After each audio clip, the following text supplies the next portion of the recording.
Do you lack confidence supporting neurodivergent children with sleep? If this is a sketchy part of your sleep knowledge, you're not alone. Most sleep education focuses on neurotypical kids, which can leave sleep consultants frustrated and neurodivergent families with their needs unmet. In this video, I'm going to share with you the missing information you've been waiting for to support neurodivergent children and their families. Stay with me because you don't want to miss the tips at the end. By the way, if you're serious about supporting families of all neurotypes with sleep in a way that's gentle, evidence-based and responsive, then click the link below to book a call with one of our team and see if we're a good fit to work together at the Holistic Sleep Coaching Programme. I'm Lindsay and I'm proud to have trained over 600 fabulous professionals through the Holistic Sleep Coaching Programme, the most comprehensive evidence-based sleep programme for those wishing to pursue an extraordinary business supporting families gently with sleep.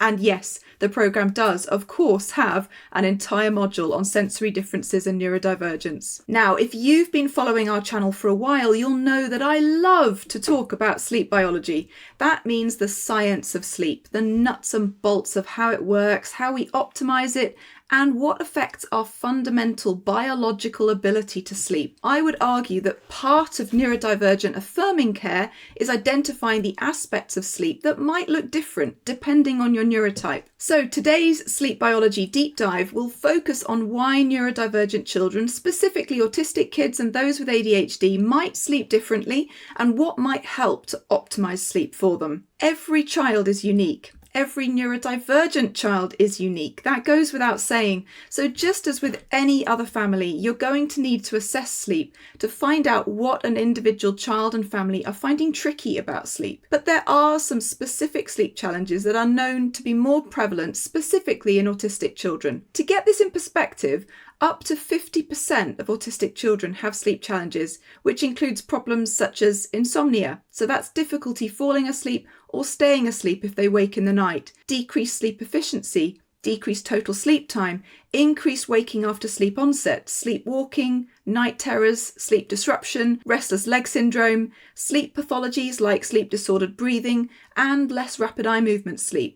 REM is essential for consolidating memory, learning, and it boosts mood. And just as all children are unique, neurodivergent is a wide umbrella term. So while many neurodivergent children may all share some common sleep struggles, the specific struggles between different neurodivergent children will be unique. Moving on to think about attention deficit hyperactivity disorder, which of course is another umbrella term which describes a number of subtypes. Up to 70% of children with ADHD have sleep challenges. These include some of the same challenges as children with autism, like insomnia, less REM, sleep disordered breathing, circadian rhythm disorders, and restless legs.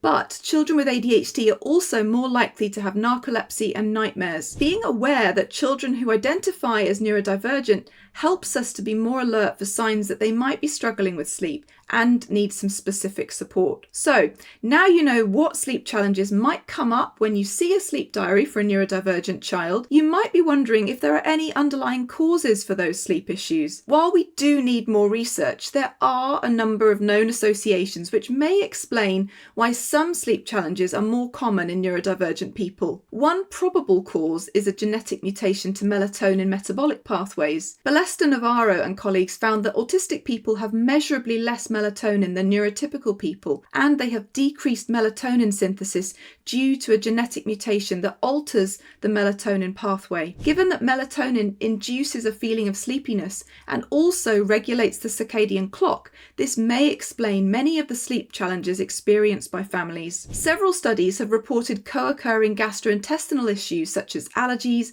constipation, diarrhea, and bloody stool. As you'll know, anything that causes discomfort may disrupt sleep, but allergies are particularly notorious for this. Severe picky eating and avoidant restrictive food intake disorder, or ARFID, are also more common in children with autism, sometimes as part of an overall picture of sensory differences. The food avoidance, particularly when it involves exclusion of entire food groups, may also lead to another common symptom, which is iron deficiency anemia.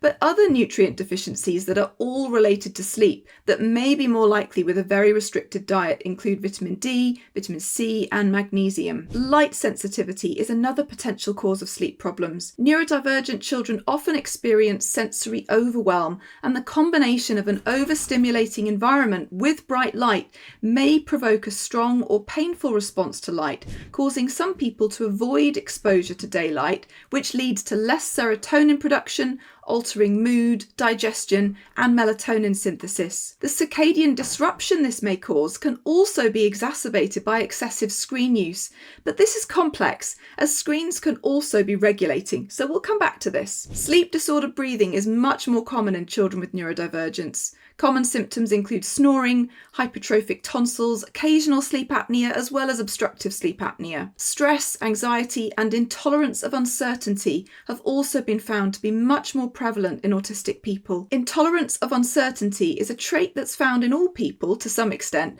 but is much more common in autistic people. It refers to the tendency to highly value predictability and conversely become overwhelmed at the unknown, a change of plan, or something unexpected. This may have a significant impact on sleep, since stress inhibits sleep. Finally, a large proportion of neurodivergent people experience sensory differences.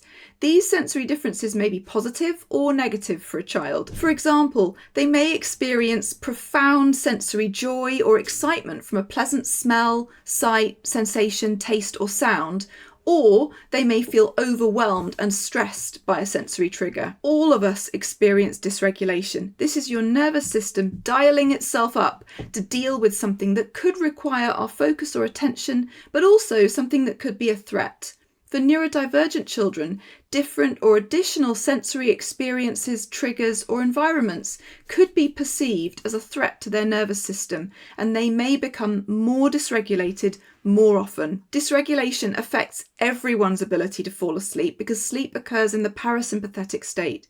When we become dysregulated, our sympathetic nervous system takes over and we're automatically more alert and ready for action. Many children with neurodivergence struggle even more with staying calm and regulated. The world is busy, noisy, overstimulating, and difficult to filter out unimportant information. They can sometimes struggle to calm down or fall asleep because of a nervous system that's stuck in fight-flight mode. So I have 3 quick tips for you. Tip 1, pay attention to regulation throughout the day. It can build. If you wait until bedtime, a child can be so wound up that it's like trying to calm someone who's been riding a roller coaster all day. Tip 2, offer multiple opportunities to discharge tension in the day. This can help manage regulation. Think of a bottle of fizzy drink. If you shake it up repeatedly, by the time you open it, it's going to explode everywhere. But if you gently ease the lid of that fizzy drink in small stages, you gradually let the tension out so it doesn't explode. Tip 3, work out individual sensory preferences to manage regulation. Nothing works for everyone. So to some extent, this is a trial and error process. Some children do well with bouncing on a yoga ball. Others want to hang upside down over the back of the sofa. Some benefit from exercise. Others need still holding and deep pressure. So, how can you support families in a way that is compassionate, respectful, and neurodivergent affirming, especially if you don't identify as neurodivergent, so you can't relate personally? I've been privileged to have talked to and been mentored by some amazing neurodivergent people who have shared some great resources, which I've linked below, including some guides on language use. As well as minding your language, probably equally important is to listen to the family and child. Every family is unique, so while I've shared some of the known associations between neurodivergence and sleep challenges, it's important to abandon any preconceived ideas about what a child may be experiencing and just ask them about what their sleep journey looks like for them. An individualized approach is crucial. Next, make sure you refer to the right people. It's so important to stay in your lane as a sleep coach. While we often have the time to sit with families, so may uncover more details than some other professionals, it's our job to make sure they get the best possible support from the appropriately qualified people. So that might be their paediatrician, a dentist, the health visitor, an occupational therapist, dietitian, or speech and language therapist, depending on what their needs are. Finally, it's really important to focus on strengths. Clearly, when you've been asked to support a family with a sleep challenge, what they want are solutions, but they also need and want encouragement, validation, and positivity. That might be reassurance that their responsive approach to parenting is exactly what their child needs, or it might be noticing what is going well. So let's get to those tips you've been waiting for. By now, you'll have worked out that you'll need to listen to the family so they can tell you exactly what their unique child's sleep challenge is. Once you know that, you can tailor your solutions to meet those needs. First of all, don't forget the basics. I can't tell you how many sleep coaches ask me for specialist tips to support neurodivergent children, but they've not optimized all the simple stuff.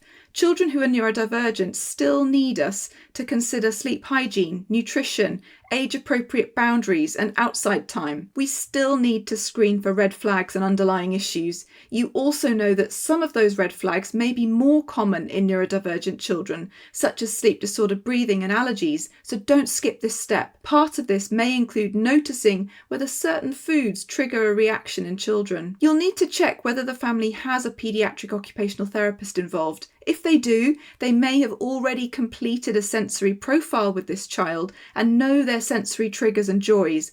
Work with those. But also, different strategies work for different children and on different days. So observe for what works and encourage parents to be creative, open-minded, and notice their child's response. Some play-based ideas to improve regulation include blowing bubbles, sucking drinks through a straw, or play activities using straws, massage, deep pressure, baths, heavy blankets, pushing, pulling, carrying, lifting, safe enclosed spaces to hide in, and therapeutic listening. Being aware of a child's zones of regulation can really help parents feel empowered with how to recognise that their child is becoming dysregulated and how to support them with some of those sensory play ideas. Also, while much of the focus is often on the child, it's equally important to consider parents, since children have limited capacity for self-regulation anyway and require co-regulation from their caregivers. Consider emotional regulation of parents and ensure they have the support systems they need in place. And finally, I said I'd come back to screens. Sensible screen use can sometimes look different in neurodivergent children.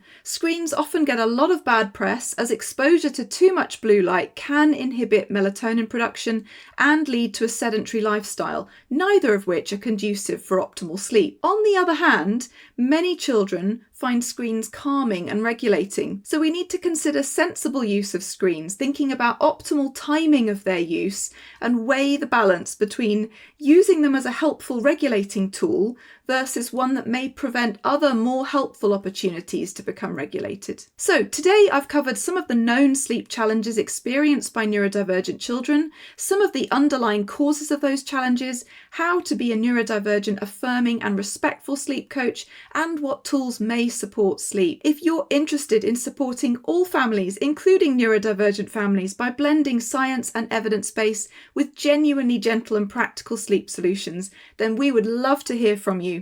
The first step is to book a call and see if we're a good fit. All you need to do is click the link below this video. And if you enjoyed today's video, don't forget to hit like and subscribe. Speak to you soon.